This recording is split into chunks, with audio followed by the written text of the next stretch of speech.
न जामातृ समं पात्रं न दानं कन्यया समं न भातृ सदृशो बंधुः न च मातृ समो गुरुः నా జామాతృ సమం పాత్రం అల్లునితో సమానమైనటువంటి పాత్ర తగలవాడు లేడు. నా దానం కన్యయా సమం కన్యాదానంతో సమానమైన దానం లేదు. నా భాతృ సదృశో బంధువు సోదరునితో సమానమైన బంధువు లేడు. నచ మాతృ సమో గురువు తల్లితో సమానమైన గురువు లేదు. దుర్ దుర్లభాన్యపి కార్యాణి సిద్ధ్యంతి ప్రోద్యమేన హి శిలాపి తనుతాం యాతి ప్రపాతేనార్నసో ముహుః.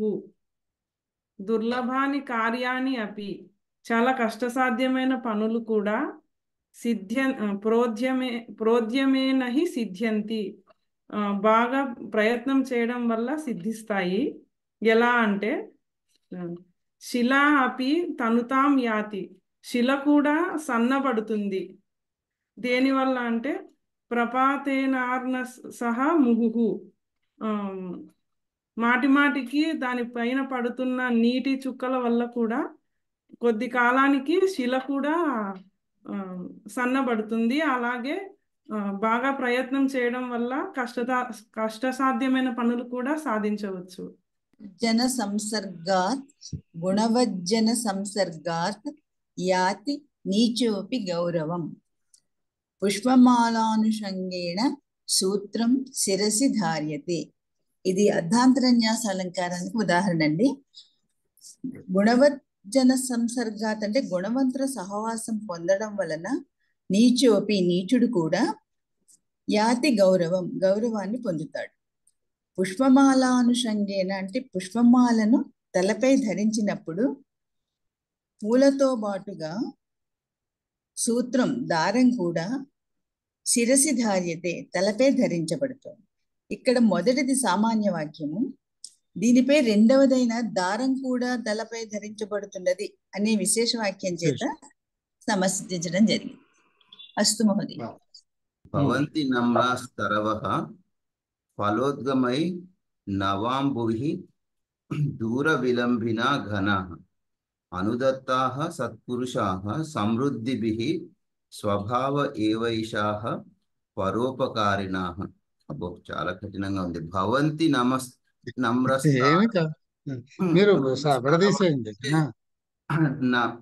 నమ్రముగా తరువులు తల వంచి ఉన్నాయి అని చెప్తాను. ముందు శబ్దాలు విడదీయండి, శబ్దాలు పద విభజన చెప్పండి ఒకసారి. భవంతి నమ్రస్తరవః ఫల ఉద్గమై. నమ్రస్తరవః కాదు, నమ్రాస్తరవః. విడదీయండి, శబ్దాలు విడదీయండి, పద విభజన చేయండి. భవంతి నమ్రాస్తరవః అంటే తరువులు అంటే చెట్లు.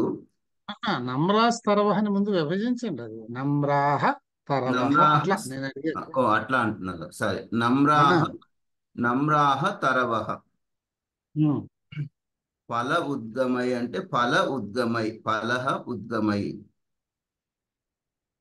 నవ అంబు ఫల ఉద్గమై అనకూడదు, ఫల ఉద్గమై. ఫల ఉద్గమై నవ అంబుభిః దూర విలంబినః ఘనాః. భూమి అంబుభిః భూమి. మీరు అన్నట్లు దూర అనే పాఠాంతరం ఒకటి ఉంది, కానీ మనకి ఇక్కడ ఇచ్చింది భూమి అని ఇచ్చారు. ఏదైనా ఒకటే అర్థం. అంబుభిః భూమి. దూర విలంబ. మీరు దూర ఎక్కడ చదివారు?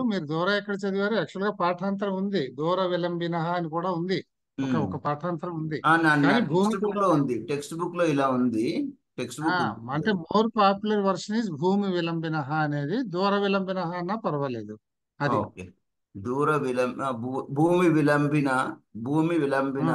ఘనాః అనుదత్తాః. ఇక్కడ తప్పు, అనుద్ధతాః అని ఉండాలి. అనుద్ధతాః సత్పురుషాః సమృద్ధిభిః స్వభావ ఏవ ఏషః.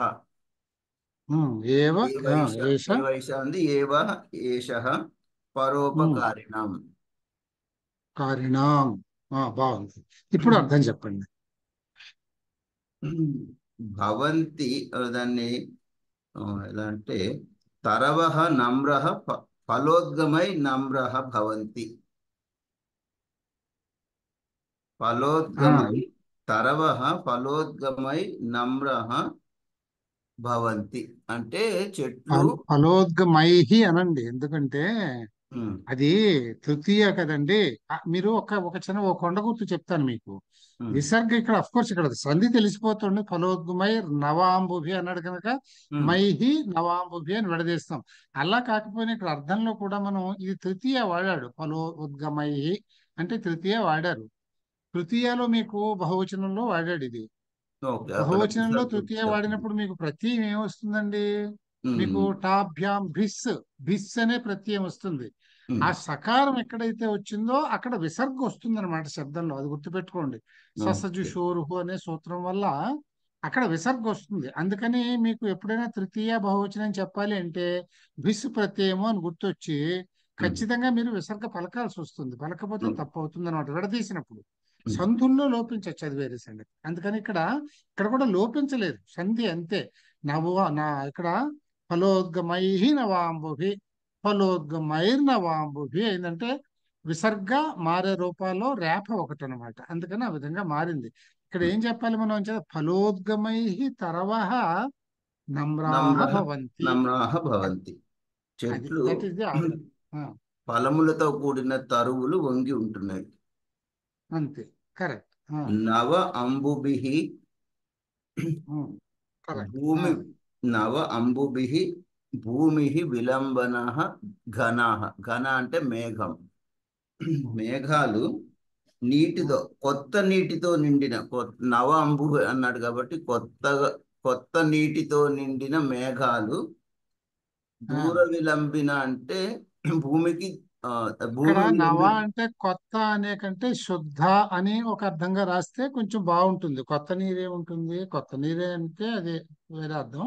అనొచ్చు, తప్పేం లేదు. నవ అంటే కొత్త అనే అర్థం, కానీ శుద్ధ జలము అని అనొచ్చును, లేకపోతే స్వచ్ఛమైన జలము అని అనొచ్చును. ఇప్పుడు నవ అంటే స్వచ్ఛమైనది అని అర్థం అనమాట, నవ ప్యూర్ అని ఉద్దేశం.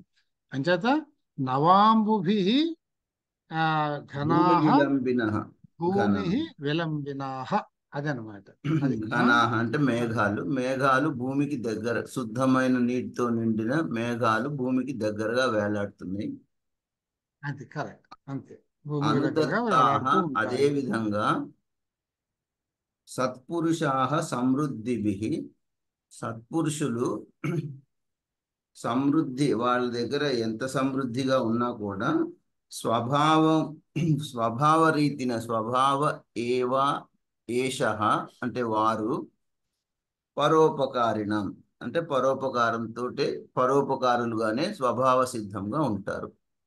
దీనికి అర్థాలు ఏం చెప్పారు మీరు ఇక్కడ? అనుద్ధతాహ సత్పురుషాహ అంటే ఏం చెప్పారు? అనుద్ధతాహ అంటే అనుద్ధతాహ అంటే అటువంటి అటువంటి అని కాదండి. నా ఉద్ధతః, నా ఉద్ధతాహ. అనుద్ధత అంటే నా ఉద్ధత. ఉద్ధత అంటే మనకి ఉద్ధతులు అని, ఉద్ధత పురుషులు అంటే మనం మీరు చదువుకుంటారు. ఎక్కడ చదివారు మీరు? ఇది దశరూపకంలో చదివారు. దశరూపకం ఉద్ధతులు దశరూపకంలో రావణాసురుడు వాళ్ళు ఉంటారా? ధీరా ఉద్ధతుడు ప్లస్ అంటే ధీరా ప్లస్ ఉదాత్త. ధీరోదాత్త ధీరోద్ధత అని చదివారు కదా. ధీరోదాత్తుడు అంటే హీరో, ధీరోద్ధతుడు అంటే గప్పాలు కొట్టుకునేవాడు అని అర్థం. ఉద్ధతుడు అంటే అది. ఇప్పుడు నా ఉద్ధత అంటే అర్థం ఏమిటనమాట? వంగడంగా ఉండేవారు, నమ్రంగా ఉండేవారు అని అర్థం అనమాట. వినయంతో ఉండేవారు అని అర్థం. అనుద్ధత అంచేత వినయవంతులు, సత్పురుషాహ సమృద్ధిభి అంటే ఎంత కలిగి ఉన్న, అంటే సమృద్ధిభి అంటే అది తృతీయాయే అవుతుంది, కానీ కలిగి ఉన్నప్పటికీ, ఎంత కలిగి ఉన్నప్పటికీ స్వభావయేవ పరోపకారణం, స్వభావ సిద్ధంగానే అంటే సహజంగానే, ఎట్లాగైనా రాయొచ్చు. సహజంగానే స్వభావ సిద్ధంగానే ఏషః పరోపకారిణం, ఏషాః పరోపకారిణాం, వీళ్ళు పరోపకారం చేసేవారుగానే ఉంటారు అని మనం చెప్పాలి అన్నమాట. ఇది ఒకసారి కింద కూడా చదివేయండి. ఫలములతో నిండుగా ఉన్న తరువులు వంగి ఉంటాయి. శుద్ధమైన నీటితో నిండి ఉన్న మేఘాలు భూమికి దగ్గరగా వేలాడుతూ ఉంటాయి. వినమ్రులైన వారు సత్పురుషులు ఎంత కలిగిన వారైనా స్వభావ సిద్ధంగానే పరోపకారులుగా ఉంటారు. అతనయ్య మహాబ్దే సుషుర్ణ దేవ నా మహాబ్దే దగ్గర ఆపితే ఇప్పుడు ఇక్కడ ఒకటి చదవడంలో ఏమిటంటే ఆ, మహాబ్దే అన్నప్పుడు అబ్దే దగ్గర ఆపినప్పుడు మీరు సంధిని పడితే చదవాల్సి వస్తుంది. అబ్దే ఆ, దగ్గర ఆపి స్తుతుర్షు అని చదవకూడదు. లేదు, కలిపి చదవాలి. మహాబ్దే ఓకే. స్తుతుర్షునా అచ్చా అచ్చా. స్తుతుషుర్నా అలాగైనా చదవాలి. ఏదో ఒక ఓకే. లేదు మహాబ్దేహే స్తుతుషుర్నా మహాబ్దేహే స్తుతుషుహు నా విడదీసి చదవండి, తప్పలేదు. ఐ డోంట్ సే మీకు కలిపి సమాసంగా కాదు, విడదీసైనా చదవండి. కలిపి క్లియర్ గా చదువుతానండి. ప్రతి మాట అర్థం కావాలి. అది ఆ, మనం సరే. ఏదో అట్లా అట్లా పాసివ్ గా చదవద్దు. అది రత్నైర్ మహాబ్దే సుతుషుర్ణ దేవ ఉమ్. నా భేజిరే భీమ విషయణ భీతిం. మీరు బాగా చదివారు. ఇది భేజీ రో అని పడింది కాదు, మీరు చదివింది కరెక్ట్. భేజీ రే అనే ఉండాలి. భేజిరే ఉమ్. చూసారా, మీకు సుధాం వినా భాషలాగే వచ్చేస్తుందండి. మీరు ఆ, గమనించారో లేదో, నేను ఇక్కడ భేజీరో అని ఉంది, మీరు భేజిరే అని ఎలా చదివారు? మీరు అదే సంస్కారం అంటే. మన ఆ భాషలో ప్రయాణం చేస్తూ ఆ ఎన్వైరన్మెంట్ లో ఉంటే మనకి తెలియకుండా కరెక్ట్ మాటలు ఆటోమేటిక్ గా వస్తాయండి. అసలు భాష డెవలప్మెంట్ ఎలా జరుగుతుందండి, భాషోత్పత్తి ఎలా జరుగుతుందండి? మన మన అందులో ఒక సంస్కారం సహజంగా ఉంటుంది, ప్రతి మనిషికి ఉంటుంది. అది అది కరెక్టే పలుకుతుంది. ఎందుకంటే అసలు భాష ఉత్పన్నం అయ్యేదే మన ఈజ్ ఆఫ్ యూజ్ ని బట్టి వస్తుంది కనుక. అందుకని ఇక్కడ చూడండి, నేను భేజిరో అని రాసినా మీరు భేజిరే అని కరెక్ట్ గా చదివారు. మీరు ఇంతకు ముందు చదివి ఉంటారని అనుకోవట్లేదు, ఆటోమేటిక్ గా వచ్చింది మీకు. అది దట్స్ వాట్ ఈస్ రిక్వైర్డ్. మనకు భేజిరే వస్తుంది అది. అది మనం పదం కొంచెం అందులో కొంచెం ఉంటే విన్నట్టు గుర్తుంది. అది అలా ఆటోమేటిక్ గా వచ్చినట్టు. ఆటోమేటిక్ గా వస్తుందండి. భేజిరే చెప్తా భేజిరే చదవండి. భీమ బా- విషయణ భీతిం. ఏం లేదు, మీరు కరెక్ట్ గా చదివిన నాకు సంతోషం వచ్చి ఏదో రెండు మాటలు మాట్లాడుతుంటా అనవసరంగా. ఆ, భీమ విషయణ వీథిం ఉమ్. సుధాం వినా నా ప్రయురని రామం ప్రరయుర్వి రామం నా నిశ్చితార్థ విరమంతి ధీరా. ఇది కొంచెం అర్థం బాగానే వస్తుంది. రత్నై మహార్నై మహార్హై. మీరు ఎక్కడ చూసి చదువుతున్నారు? మీరు కూడా రత్నైర్ కరెక్ట్ గా మహాబ్దే ఇందాక అంటే మళ్ళీ రామదాస్ శ్లోకానికి ముందుకు వెళ్ళానండి. కాదు, మీరు ఇప్పుడు ఏం చదివారు? మీరు మహార్హే అని చదువుతున్నారు, గుర్తుందా మీకు? మహాబ్దే మీరు మహార్హే అని చదవలేదా? నాకెందుకు మహాబ్దే. మీరు అలా ఇక్కడ మహాబ్దే అని ఉంది, ఆ, మీరు మహార్హే అని చదివినట్లు వినపడింది నాకు. అచ్చా, అచ్చా.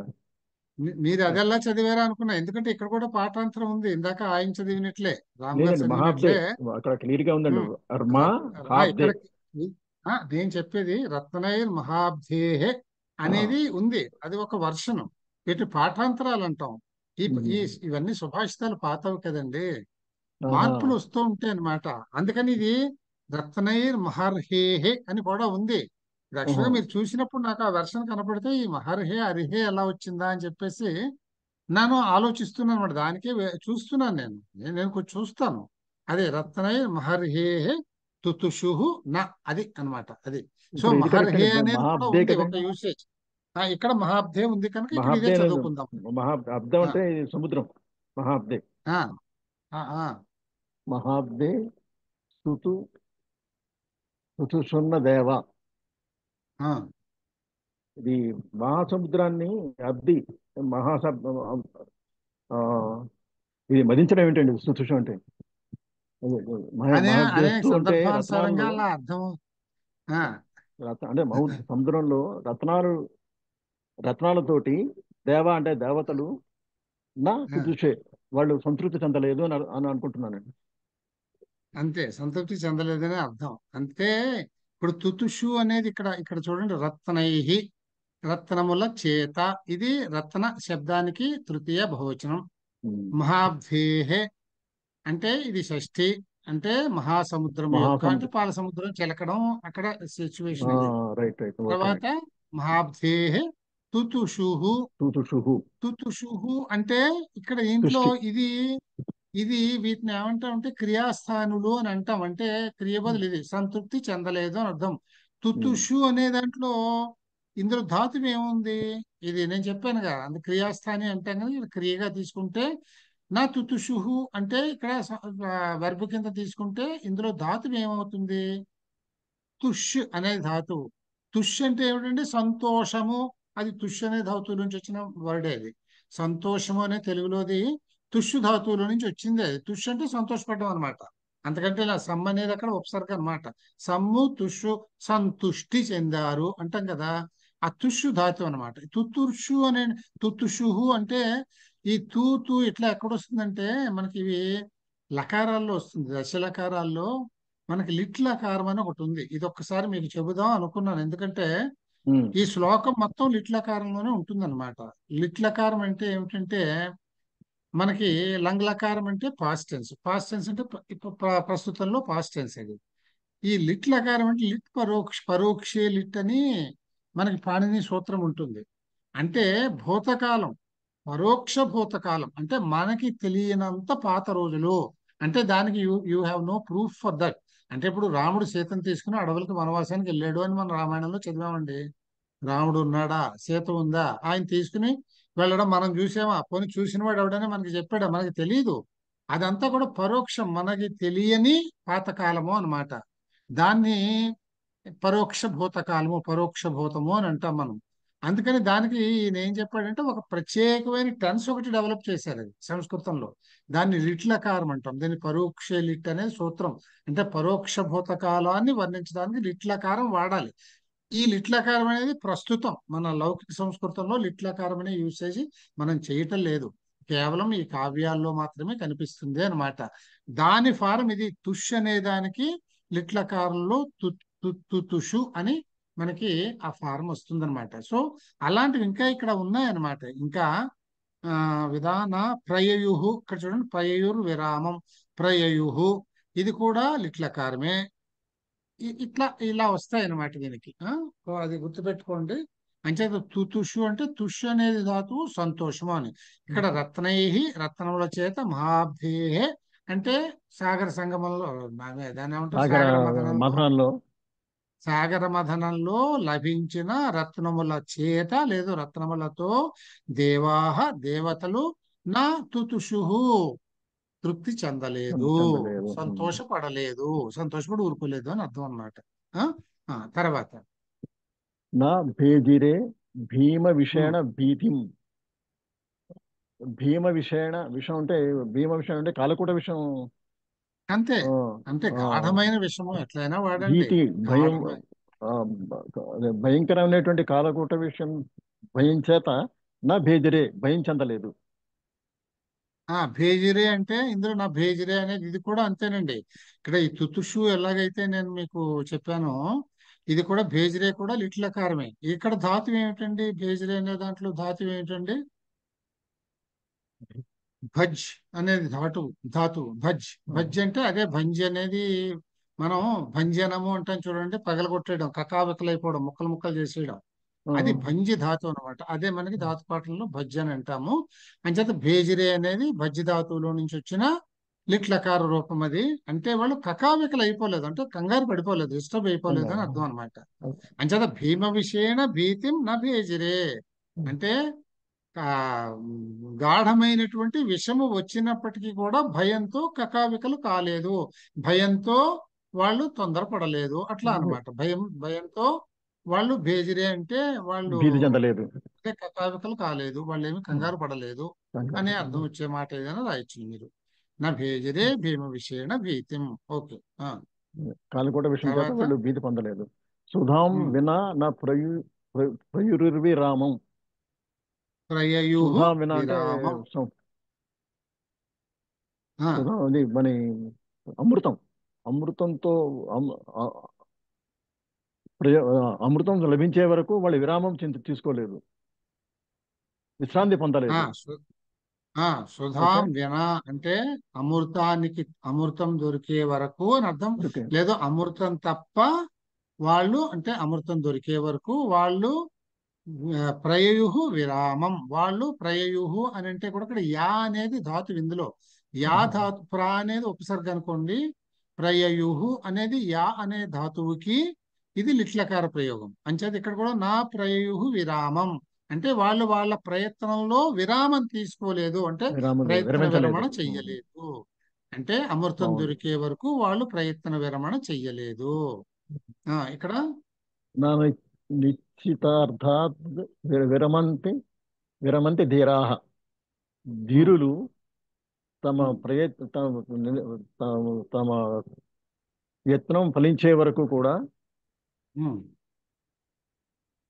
నిశ్చలంగానే ఉంటారు. విరమించుకోరు, ప్రయత్నం నుంచి విరమించుకోరు. నా విరమంతి, విరమించరు అంటే విరమించరు. విరమంతి, విరమతి, విరమంతి అంటే అన్నమాట. నిశ్చయించుకున్న లక్ష్యం నుంచి విరమించుకోరు. అది ఆ లక్ష్యం. నిశ్చితార్థ అంటే అర్థము అంటే ఇక్కడ లక్ష్యం అని అర్థం. పురుషార్థంలాగా ఇది ఒక అర్థం అనమాట. నిశ్చితార్థం. నిశ్చితార్థం అంటే నిశ్చితార్థాత్ అంటే వాళ్ళు నిశ్చయించుకున్నటువంటి లక్ష్యము నుంచి ధీరులైన వారు నా విరమంతి, ఎప్పుడూ కూడా పక్కకు తొలగిపోరు, విడిచిపెట్టరు. ఇంకా అర్థం వచ్చే మాట ఏదైనా రాయొచ్చు. సో దీనికి మనం ఆ రకంగా ఇక్కడ తెలుగు మీరు సప్లై చేసుకోండి. ఇప్పుడు అర్థమైంది కదా? అర్థమైందండి. నేను ఇది ఆల్రెడీ మీకు షేర్ చేసేసాను, నేను చూడలేదు అప్పుడు ఇక్కడ లేదని. ఇది మీరు రాసేసుకోగలరు కదా. ఇప్పుడు అర్థమైపోయింది కదండి అందరికీ. ఇది ఈజీగా అంటే ఓకేనండి, బాగానే ఉందండి. బాగుందండి. రేరే చాతక సావధాన మనసా మిత్ర క్షణం శ్రూయతాం బోధ అంబోధా అంబోధ శ్రూయతాం అంబోధా. శ్రూయతాం అంబోధ బహవో హి సంతి గగనే సర్వేపి నైతాదృశాః కేచిత్ వృష్టిభిరాద్రయంతి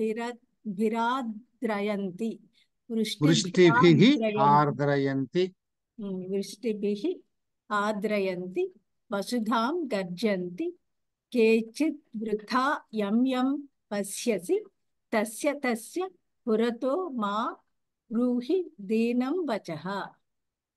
ముందు పద విభజన చెప్పండి. ఏంటంటే పద విభజన అండి. రేరే చాతక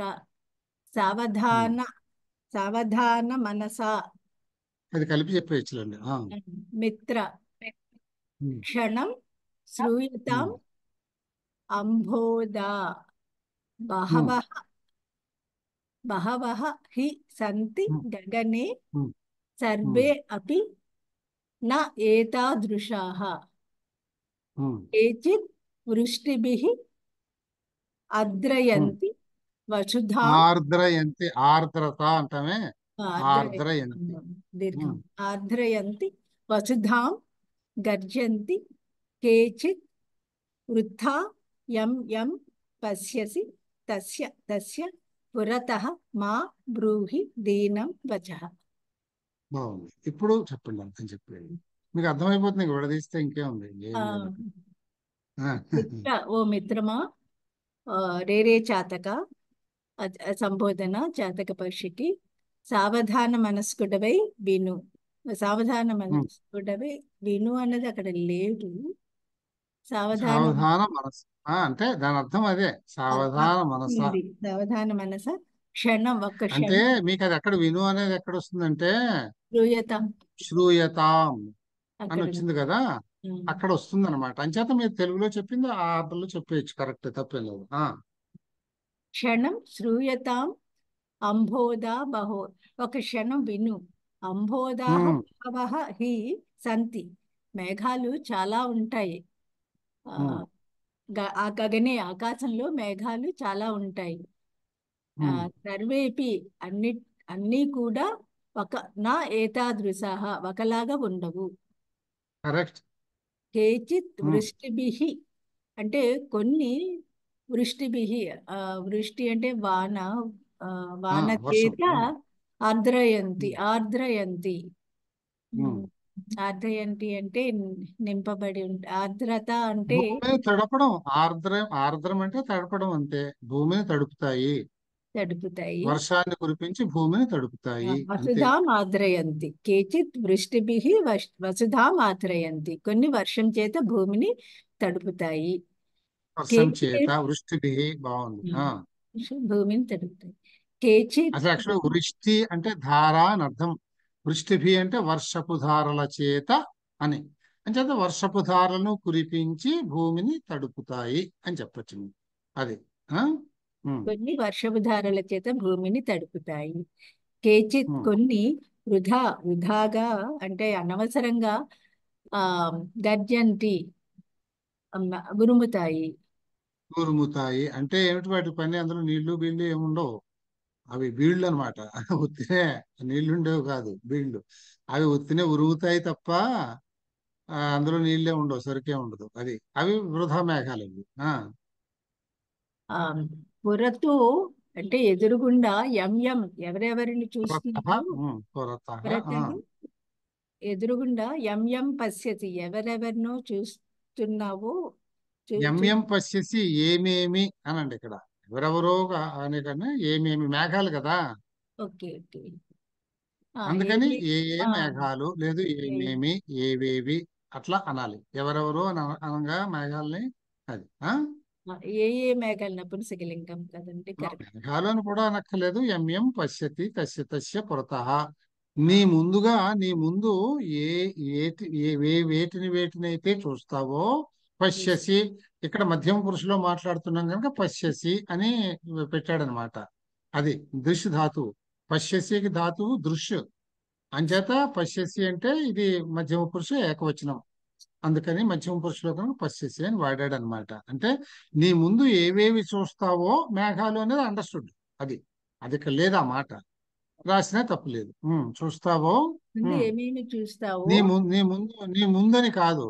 ఎంఎం పశ్యసి ఇక్కడ ఇలా చెప్పాలి. ఎంఎం పశ్యసి ఏమేమి చూస్తావో తస్య పురతః వాటి ముందు. అర్థమైంది? ఇక్కడ పురతః అనేది బ్యాక్ చేయడం కదా, వాటి ముందు. వాటి ముందు అని అనమాట. అంటే ఎంఎం పశ్యసి వేటినైతే చూస్తావో తస్య పురతః వాటి ముందల్లా అని అర్థం అనమాట. ముందల్లా దీనం వచః మా బ్రూహి. దీనమైన పలుకుల్ని మాట్లాడవద్దు. అంతేనండి. బాగుంది. ఇది కూడా చదవండి మీరు ఒకసారి కిందది. ధన్యవాదాలు. చదవండి ఒకసారి కిందది కూడా చదవండి తెలుగు. ఓ చాతక, క్షణం పాటు సావధాన మనస్కుడవై వినుము మిత్రమా. అనేక మేఘాలున్నప్పటికీ అన్నీ ఒకేలా ఉండవు. కొన్ని వర్షాన్ని కురిపించి భూమిని తడుపుతాయి, కొన్ని వృధాగా గర్జిస్తాయి. ఏమేమి చూస్తావో వాటి ముందు దీనవచనాలు పలుకవద్దు. ఆలస్యం హి మనుష్యానాం శరీరస్థో మహారిపుః నాస్త్యుద్యమ సమో బంధుః కృత్వా యం నా అవసీదతి. ఆలస్యం హి మనుష్యానాం శరీరస్థః మహారిపుః నాస్తి ఉద్యమసమః బంధుః కృత్వా యం నా అవసీదతి. దాని నుంచి ఆలస్యం అంటే జనరల్ గా బద్ధకం అని కదా. ఆలస్యం బద్ధకమే, నిర్లక్ష్యం, అలసత్వం. అలసత్వం మనుష్యుల యొక్క శరీరానికి పెద్ద శత్రువు. శరీరములందు గూడు కట్టుకున్నాను. శరీరస్థః అంటే శరీరంలో స్థిరనివాసం ఏర్పరచుకున్నా, శరీరంలో స్థిరపడి ఉన్నా అని అర్థం అన్నమాట. శరీరంలో స్థిరపడినటువంటి మహాశత్రువు, పెద్ద శత్రువు. లేకపోతే నాస్తి ఉద్యమ సమహ అంటే ఎవరైతే వర్క్ చేస్తారో అంటే శ్రమ పడే వాళ్ళకి, శ్రమ చేసే వాళ్ళకి అస్తి ఉద్యమ సమహ బంధుః. బంధుః అనే దానికి ఉద్యమ సమహ అనేది అడ్జెక్టివ్.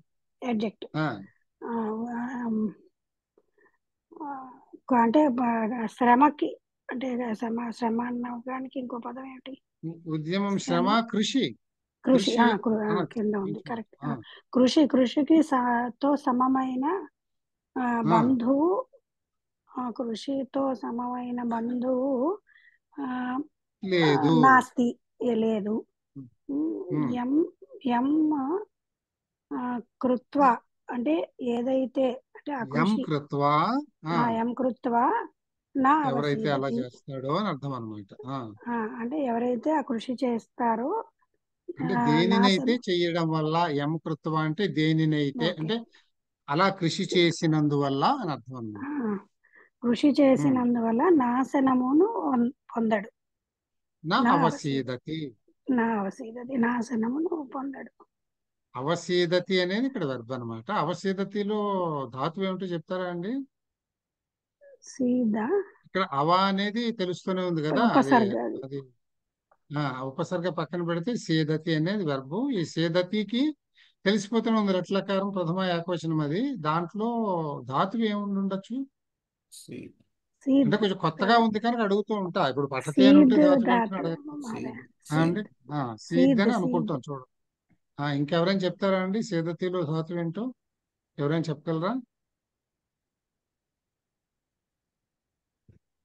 షద్ అనేది ధాతువు అండి. షద్ ఆర్ కొందరు సద్ సద్ అని కూడా రాస్తారు. సద్ద షద్ మామూలు. ఎస్హెచ్ షద్ ఓకే. అని రాయ ధాతువు అనమాట. సకారం. షద్ సీదతి షకారం మనకు ధాతు పాఠంలో ఉండేది. షకారం వాడుకలో సద్ అని కూడా రాస్తారు. ఎస్ఏడి కూడా ఓకే. రాస్తే తప్పలేదు. షద్ అనేది కరెక్ట్ గా ధాతువు అని చెప్పాలి. సో అంతేనండి. సో ఇక్కడితోటి మనకి అయిపోయింది. ఇంచుమించుగా మన టైం కూడా అయిపోయిందిలేండి ఆల్మోస్ట్. సో దీంతో మనం కొన్ని శ్లోకాలు చేసాము. విల్ స్టాప్ హియర్ అండి. Thank you. ధన్యవాదాः మహోదయ. Again will meet on Monday అండి. Thank you. ధన్యవాదం మహోదయ.